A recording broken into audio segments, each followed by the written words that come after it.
Tefi, ¿tienes inconvenientes con el micrófono, con el audio, Tefi? No, profe, no. Ah, ok, listo.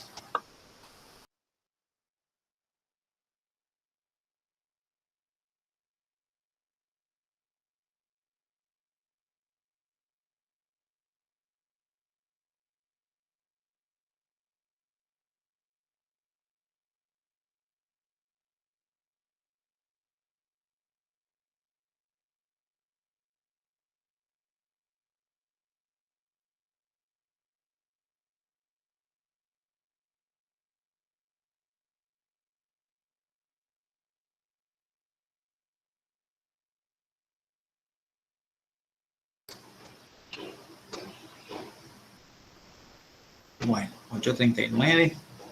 Ya esperamos casi 5 minuticos.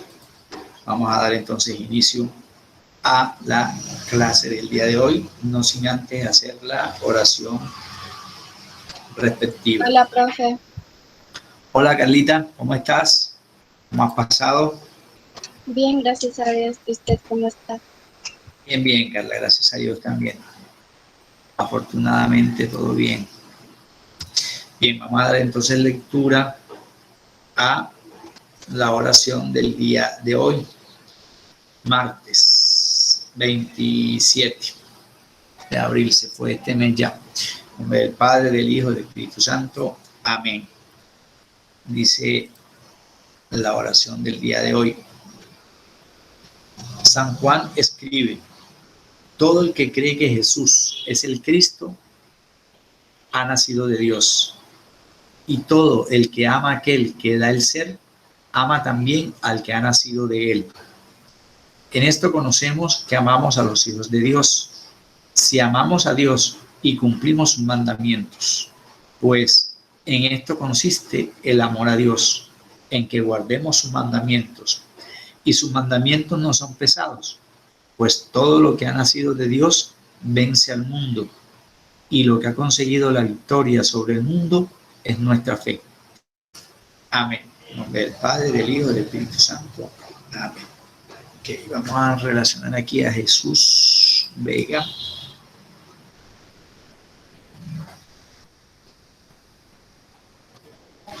A Oscar.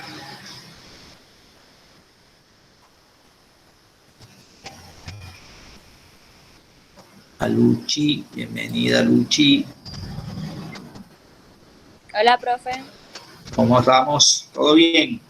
Hola, profe. Hola, Luchi. Bienvenida.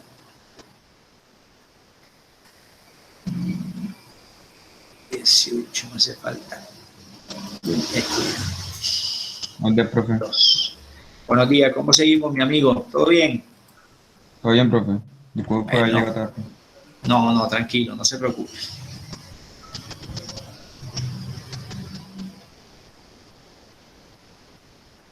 Bueno, jovencitos, bienvenidos a la primera clase de la semana. Hoy martes. Hay varias cosas por trabajar. Una de ellas, vamos a ubicarme aquí inicialmente en la lista de ustedes, un CD, segundo periodo. Informarles pues que ya en su chat, voy a compartir nuevamente, está el link de acceso a las pizarras que vamos a trabajar en el día de hoy, que es continuación de la que hemos venido desarrollando. Sería lo primero. Lo segundo, incluso lo voy a compartir desde acá también, desde la pantalla inicial. Lo segundo es recordar una fecha que tenemos por ahí pendiente. Todos, mínimo todos, como lo vemos aquí, tenemos una nota de taller en grupo. Es importante para definir la nota de la actitud final del trabajo colaborativo, esta columnita que vemos acá. Entonces, ya el otro lunes empezamos un mes nuevo. El día martes, o sea, de hoy en 8, para no equivocarme, soy muy malo con las fechas. El próximo martes es 4 de mayo. Vamos a hacer un segundo taller en grupos, pero ya estos grupos van a ser de más integrantes por lo siguiente. Un segundito. Aquí lo tenía ya definido. 4 de mayo. Vamos a hacer en clases y en grupos un crucigrama. De hoy en 8, profe. Exacto, de hoy en 8. De hoy en 8. Un crucigrama en grupos, pero en ese crucigrama usted va a encontrar términos tanto de orgánica como de inorgánica. Es un taller en grupos. Aquí en clases, como dirían algunos, en clases asincrónicas. Como ustedes son 19 estudiantes, 19 estudiantes. Voy a hacer aquí un cálculo.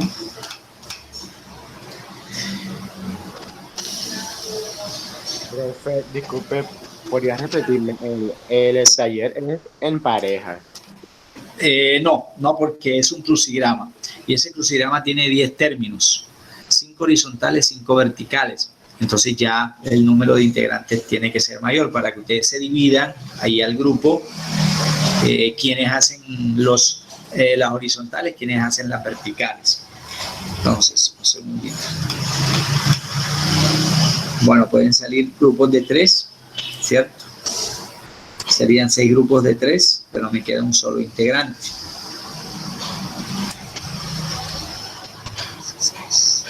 Saldrían 4 grupos de 4 y un grupo de 3. 4 grupos de 4 y un grupo de 3. ¿Ya? Ahora, quien lo decida hacer individual, bueno, ya esa es su decisión. Pero inicialmente la separación es así: 4 grupos de 4 y uno de 3. El crucigrama lo van a encontrar en la plataforma y lo van a resolver y lo regresan como enviable, como entregable vía plataforma para 1 horita, ¿cierto? 1 horita, que es la hora de clase. Entonces vamos a tratar de conectarnos toditos, puntualitos allí para no perder tiempo. Sería la segunda nota obligatoria, independiente de lo que ya usted haya hecho en sus participaciones, que varios tienen aquí el tope máximo. Por ejemplo, Liliana, le queda una opción. ¿Cuál? Que en la próxima participación ella me diga: profe, participo y para que me quite ese 4.6. Si la nota está buena, si su participación, si ella me dice que la va a cambiar, listo, ¿cierto? Como puede ser buena, de pronto puede ser un poquito baja, y eso sí lo decide la persona. El resto, pues, incentivarlos a que se motiven en su participación, porque recuerden que esas participaciones todas las voy a permear acá en notas de aspecto cognitivo. De pronto sumo todas y saco una nota cognitiva de participación. Bueno, para el día de hoy tenemos varias cosas. Les comentaba que primero, recordar, como ya hemos presentado esto, un segundito, hemos presentado esto, hablamos de las 4 alternativas, hablamos de la molaridad, hablamos de la molalidad, cuáles eran las fórmulas, hablamos de fracción molar, hablamos de la normalidad. Yo les decía que tenía otras formulitas por acá, como estas, un equivalente gramo para el ácido, que lo íbamos a trabajar sumando o calculando la masa molecular del ácido entre el número de hidrogeniones que tenga el ácido. En la base, si es base el soluto, si es una base, entonces calcularíamos su masa molecular y dividiríamos entre el número de OH para hallar un equivalente gramo de una base. O en su defecto, si es una sal, de pronto ya se me olvidó esto, es lo que viene ahorita, si es una sal, dividiríamos la masa molecular de esa sal entre el total de los cationes que tenga el compuesto. Recuerde que el catión es el elemento que pierda los electrones, dado caso sea normalidad. Y les indicaba el ordencito, el paso a paso que debemos tener en cuenta para calcular fracciones molares, comenzando desde aquí abajo. Paso número 1, hallar el número de moles. Eso me implica que debo conocer 2 datos. Número 1, ¿cuál es la masa inicial? Lo que me suministra el ejercicio. Y número 2, ¿cuál es su masa molecular? De esa manera hallaríamos los números de moles tantos como sean los componentes o las sustancias. Si son 2, hallaríamos 2 números de moles. Si son 3, nos tocaría hallar 3 o los que existan. Para luego sumarlos y poder tener lo que decíamos en cálculo físico como el volumen real de la solución, el 100% de la solución. Lo llamaremos acá número de moles totales. Después de hallar ese número de moles totales, yo debería encontrar la fracción que es lo que tiene el elemento con respecto al total del compuesto. N de A sobre N de T, o en su defecto, si son 2 componentes, N de B con respecto a N de T. Si quiero comprobar el ejercicio, que me quedó bien, haciendo esa sumatoria, división y demás, yo puedo sumar todas las fracciones molares que existan y me tiene que dar igual o aproximadamente igual a la unidad, porque la unidad se refiere al total del compuesto, número de moles totales. No puede superar a la unidad, porque es una fracción. Y una fracción no supera la unidad, ¿verdad? Entonces, por eso me dicen aquí, al final, que esa sumatoria me debería dar igual o aproximadamente igual a 1. Sería lo último que si quiero hacerlo. ¿Sí? Buenos días, perdón interrumpirle, profe. Buenos lo que días, pasa Dani, es que ¿cómo no sé estás? si alcanzó a tomarme la asistencia. Lo que pasa es que estaba teniendo muchos problemas con el internet para conectarme y eso, porque Ok. se había ido el internet como desde las 1:30. Listo, no, ya ahorita ya te acabo de valorar la asistencia. Un segundito.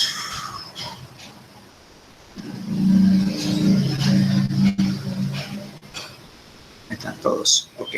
Bueno. Hasta ahí íbamos. ¿Qué sigue ahora? Sigue ahora tener en cuenta algunas recomendaciones de nomenclatura. Recordar que un ácido oxácido resulta de la reacción de un óxido ácido con agua, tal cual me están estableciendo en esta lámina. Si el óxido ácido reacciona con agua, me origina el ácido oxácido. Pero para que ese óxido ácido se forme, que es necesario que un elemento no metálico reaccione directamente con el oxígeno para que me dé la formación de un óxido ácido. Dado caso el óxido sea básico, es porque proviene, me está diciendo el gráfico, de la reacción de un metal con el oxígeno, de forma del óxido básico. Si ese óxido básico, que es binario, reacciona con agua, me va a dar una base o hidróxido. Ahora, si eventualmente un hidróxido y un ácido oxácido reaccionan, me pueden dar como origen una sal. Aquí me colocan el ejemplo del hidróxido ferroso o del hidróxido de calcio. Y a mí me colocan como ejemplo el ácido sulfuroso. Si eso reacciona entre sí, me va a generar una sal. Y como el año pasado me explicaban que habían distintas clases de sales, habían sales ácidas, como la que estamos viendo aquí, carbonato ácido de sodio, o sales hidrácidas, como esta, tricloruro de hierro.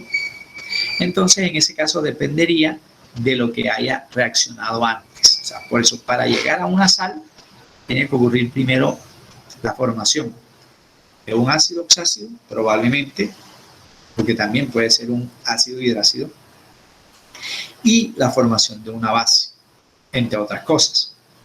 ¿Por qué decidimos tener en cuenta esto? Porque como estamos hablando de nomenclatura, en algunos ejercicios no te van a dar la fórmula, sino el nombre, en algunos casos. Por ejemplo, esos nombres se caracterizan por tener unos sufijos. El año pasado hablaban de sufijos ico, de sufijos oso, de prefijos hipo, en fin. Esos prefijos y sufijos estaban sujetos a la valencia o valencias de algunos elementos. Por ejemplo, vamos a tomar como relación a los últimos 3 casos. Si un elemento tiene 2 valencias o 2 números, ejemplo, vamos a colocar ejemplitos aquí cortos. Sugiero que debe tener una tabla periódica por ahí a la mano. Supongamos el hierro, que es un elemento de transición centro. Trabaja con 2 estados de oxidación, 2 y 3. ¿Qué pasa? Que matemáticamente el 2 es menor. Entonces, como es menor a esa valencia, se le atribuye un sufijo oso. Voy a decir hidróxido ferroso, o también puedo decir óxido ferroso. Y si es una sal, entonces escuchamos sulfato ferroso, que es muy distinto del sulfato férrico, debido a los estados de oxidación, o también llamado valencia del elemento. Si el elemento trabaja con 3 estados de oxidación, supongamos el azufre, que trabaja con 2, con estado de oxidación 4 y con estado de oxidación 6, el azufre es un elemento no metálico, está en el grupo 6, trabaja con 3 estados de oxidación. ¿Qué hacemos? Permanecen los 2 prefijos anteriores, o sea, valencia mayor y valencia menor y valencia mayor, para seguir el orden aquí. O sea, en ese caso el 2 y en ese caso el 6, menor y mayor. Ajá, ¿y qué pasa con el 4? Como el 4 es la valencia intermedia, que es mayor que 2 pero menor que 6, ellos aquí atribuyen el término de una valencia más baja de todas, hipooso para el 2 o valencia intermedia para el 4, como ellos llaman aquí, mírenlo, valencia media, que sería el 4, y valencia mayor, que sería el 6, como si pudiésemos separar estos 3 números entre el menor menor, como dirían por allá en 10º grado, menor menor, menor mayor.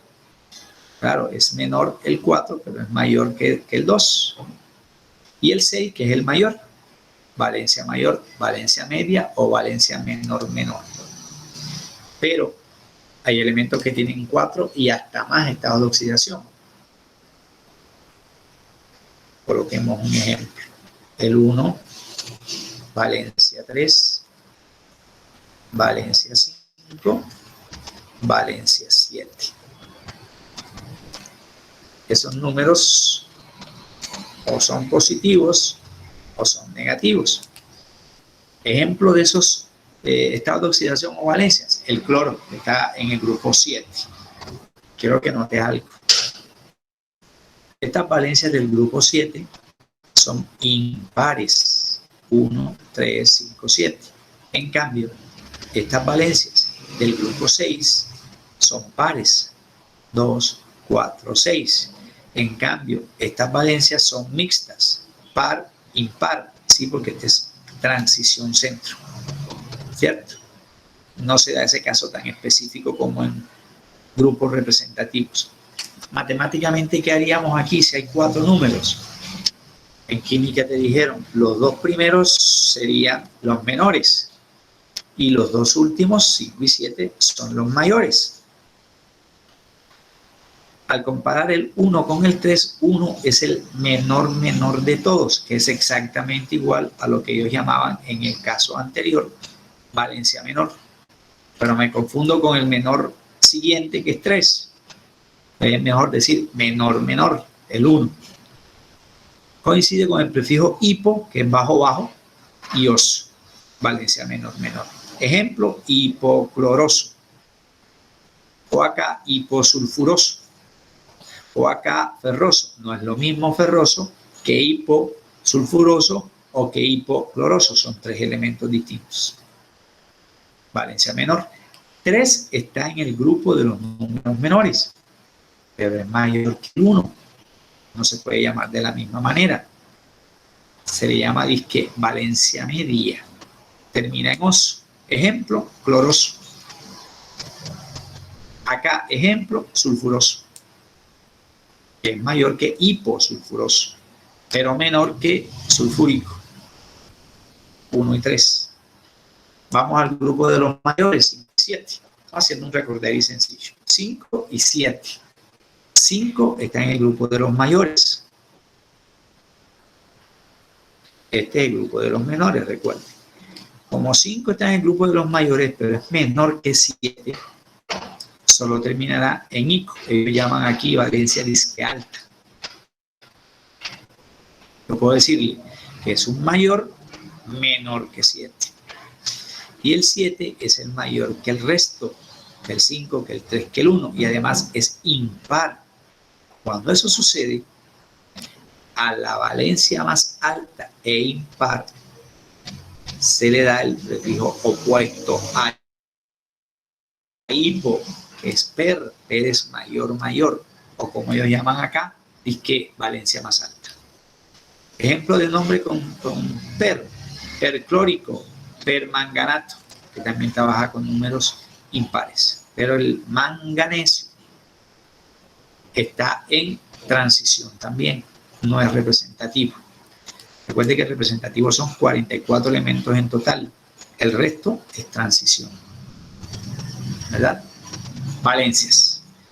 ¿Por qué? Porque resulta que encuentro este planteamiento de ejercicios. Entonces necesito dos cosas a la mano.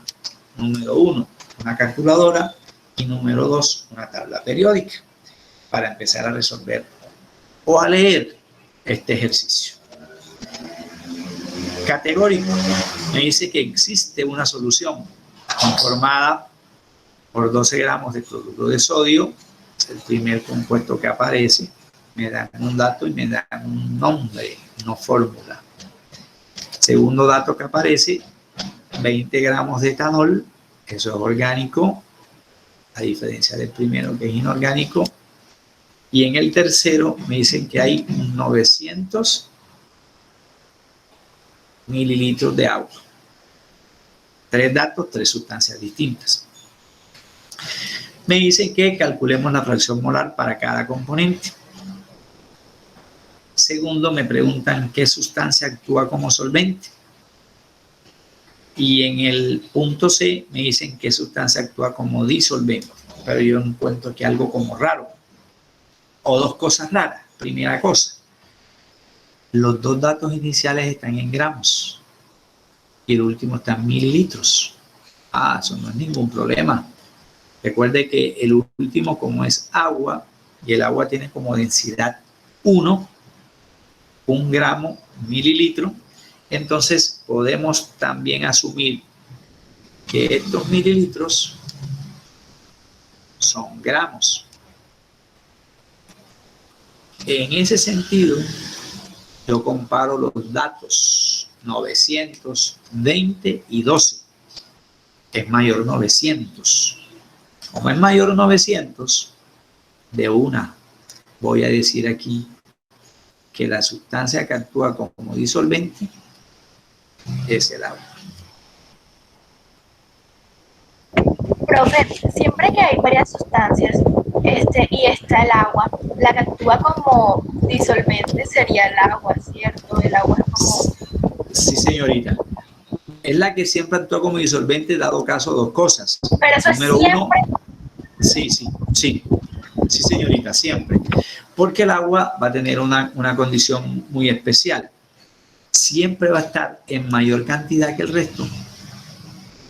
Y número 2, como está en mayor cantidad que el resto, debe o permite que las demás se solubilicen.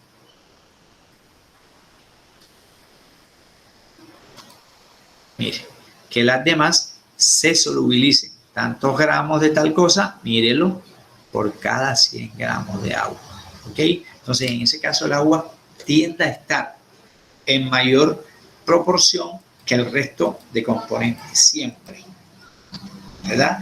En ese sentido, decimos que el disolvente es el agua. Es lo primero que estaba como raro. Lo segundo, mire que esto yo lo bajé de una página por allá de internet. Tomé la foto, recorté lo que no me servía y bueno, ok. Pero me doy cuenta que me preguntan en la B qué sustancia actúa como solvente y en la C qué sustancia actúa como disolvente. Estos dos términos son sinónimos. El solvente es lo mismo que el disolvente. ¿Y cuál es la diferencia entonces, profe? Porque el prefijo di me indica que es uno de los dos componentes de una solución y que está en mayor proporción. Entonces, como esto es tan sencillo corregir un error aquí, vamos a echarle aquí tinta blanca. Subrayamos esto varias veces de tinta blanca. Y escribimos en lugar de solvente, ¿cuál es el otro componente que tiene que aparecer? Soluto. Y abreviamos aquí soluto. STO. Si el solvente está en mayor cantidad, lo que está en menor cantidad tiende a ser soluto. Por eso diremos, ok, entonces el soluto será el cloruro de sodio y será el etanol. Entonces, esta solución tiene 3 componentes.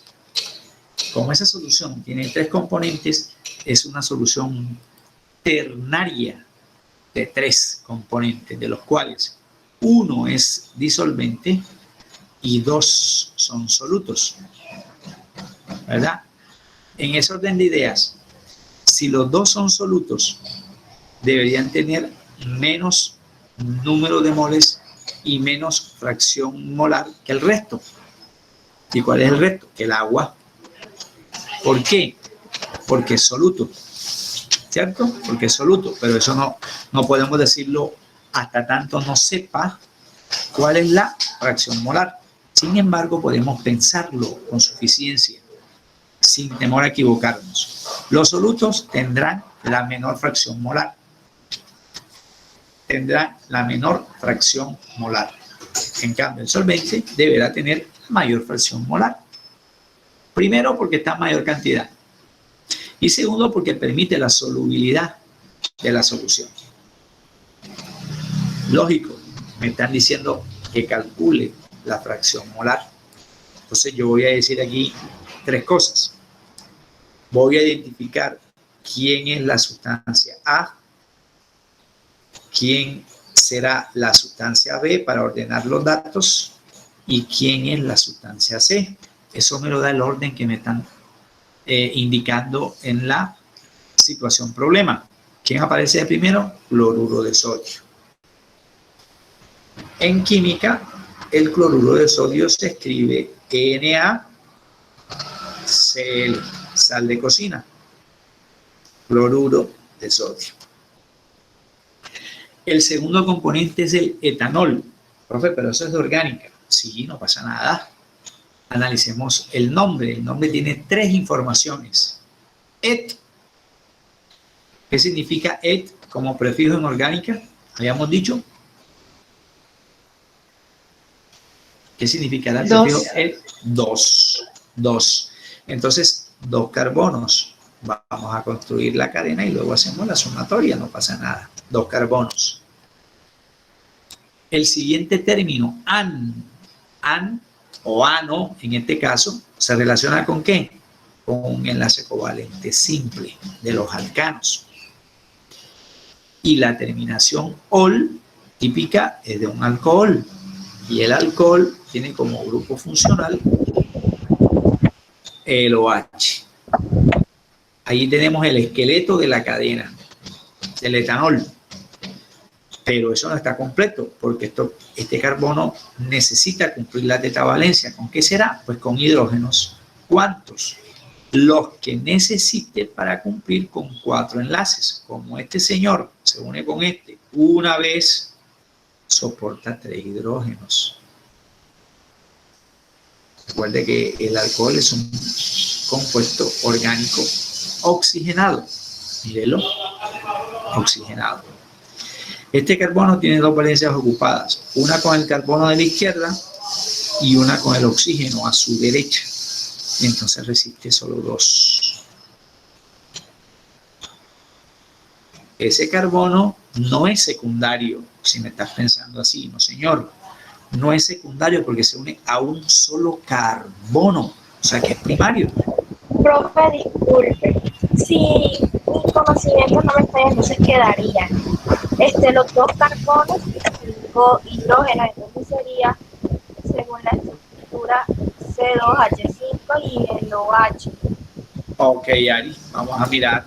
Sí, señorita. Ari me dice, si yo sumo todo eso, me daría C2H. Díganme una cosa. Ari tiene razón. Este hidrógeno de aquí es igual a los dos de acá y es igual a los dos de acá. Entonces yo puedo sumar. Lo que no puedo sumar es hidrógeno con carbono o con oxígeno, porque son diferentes. Sumo todos los carbonos que encontremos. 3 y 2, 5 y 1, 6. ¿Cuántos oxígenos? Uno solito. Esa es la fórmula molecular del etanol. C2H6O. Se voy a borrar aquí para aprovechar el espacio, que lo vamos a necesitar.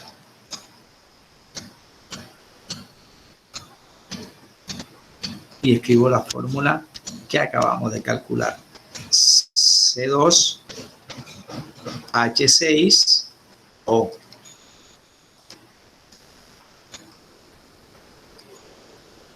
C2H6O. Y borramos aquí.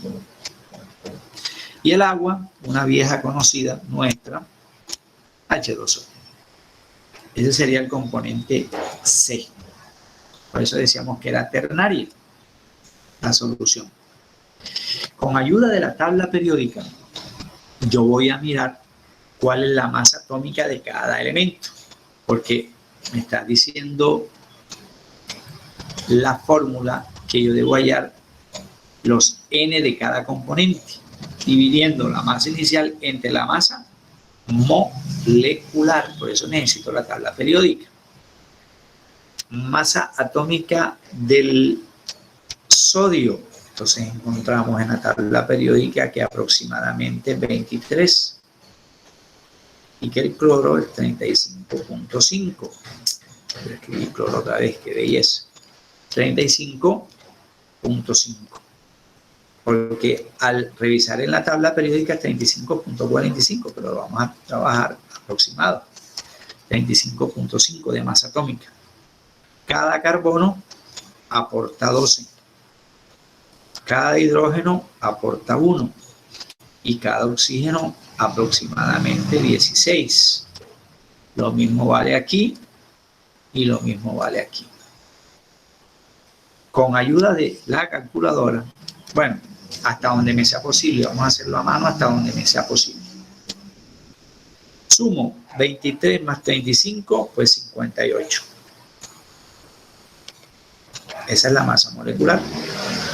58, ¿qué? 0.5. Hasta donde me sea posible sin calculadora. 12 por 2, 24. Más 6 totales, 30. Más 16 del oxígeno, la masa molecular de esto es 46. El etanol. Y en el agua, 1 por 2, 2, más 16, eso me daría 18. Ya tenemos para cada componente las masas moleculares y el ejercicio me ofrece las masas iniciales. 12 para A, 20 para B y 900 para C. Como aquí no me cabe lo que vamos a trabajar, yo voy a ordenar aquí todos los cálculos para el componente A, los cálculos para el componente B, ¿cuál es el cálculo? Número de moles y luego las fracciones para cada sustancia, para B y para C. Para no equivocarme, me regreso. Masa inicial, 12 del primero. Masa inicial del B, 20. Y masa inicial del C, 900. Como esos son masas iniciales, los dividiremos entre sus masas moleculares que acabamos de calcular. Me regreso. 58.5 para el primero.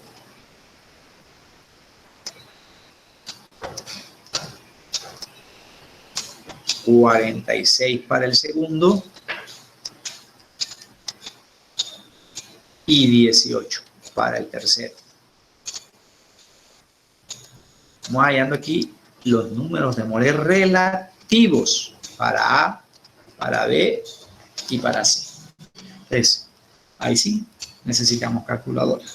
12 entre 58.5. Vamos a ver. El primero me dio 0,20. Ok. ¿Y el segundo, Ari? 0,43. 0,43. ¿Y el tercero? Me dio 50. Ok. Gracias, Ari. Fíjate. Vamos a hacer un par ahí. Ya tenemos suficientes elementos para saber que lo que habíamos dicho aquí era cierto, solo con los números de moles. Dijimos que el agua es el disolvente porque tenía mayor sustancia y permitía la solubilidad. Deducimos entonces nosotros que, según lo anterior, si tiene una mayor masa inicial, debería tener un mayor número de moles. Mira lo que me está diciendo la matemática. Una mayor masa inicial, un mayor número de moles. Una menor masa inicial, un menor número de moles. ¿Sí ves? Los dos solutos, A y B, aportan menos números de moles que el solvente. Es apenas lógico. Ahora, de los dos solutos, quien menos aporta es el componente A, que en ese caso es el cloruro de sodio, ¿cierto? 0,20 con respecto a 0,43. Pero como no están separados, porque el ejercicio me dice en una solución, entonces yo tengo que sí o sí sumar los números de moles parciales para hallar los números de moles totales.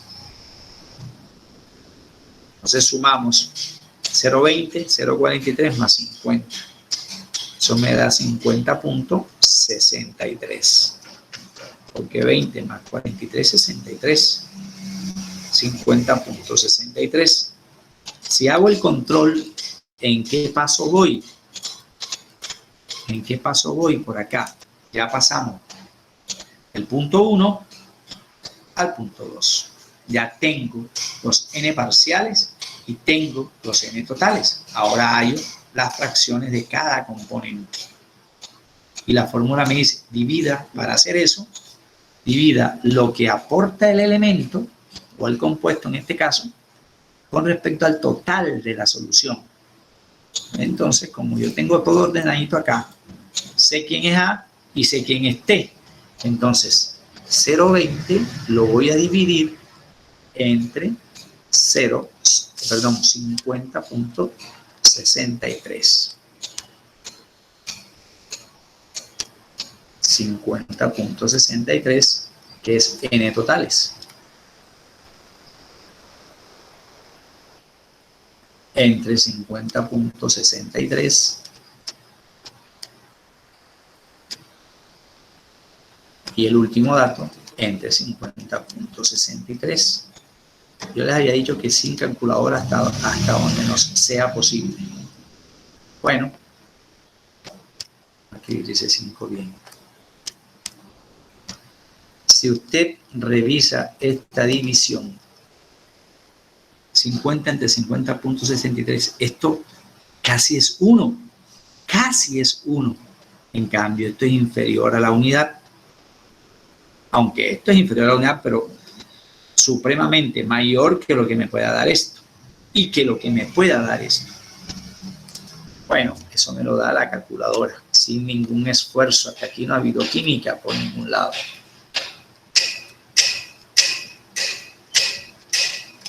Esa primera división, punto 20, entre 50.63, me da 3.95 y un montón de números exponente a la menos 3.